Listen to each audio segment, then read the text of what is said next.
Ngayon pag-uusapan natin ang isa sa pinakamainit at pinaka-wild na trade rumor sa NBA ngayon.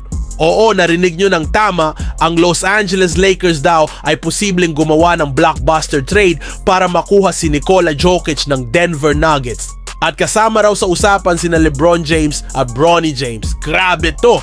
Tara, himayin natin. Lumabas ang balita na handa raw ang Lakers na i-explore ang posibilidad na makuha si Jokic. Ayon sa chismis, pwedeng maging kapalit sina LeBron at Bronny James. Alam kong parang imposible ito.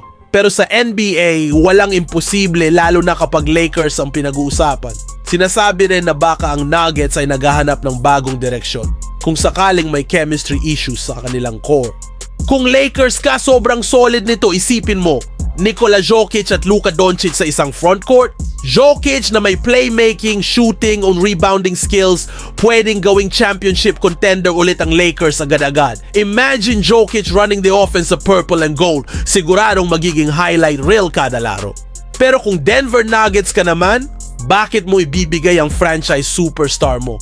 Oh, LeBron is still elite pero 40 years old na siya. Si Bronny naman, baguhan at hindi pa proven. Para sa Nuggets, parang restart button nito at malamang hindi nila basta-basta papayagan na mawala ang best player nila. Ang tanong, seryosohin ba natin ito?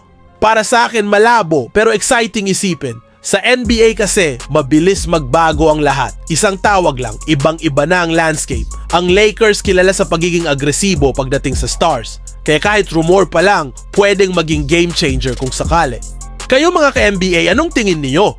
Papayag ba kayo na i-trade sina LeBron at Bronny para kay Nikola Jokic? O wala talagang chance mangyari ito?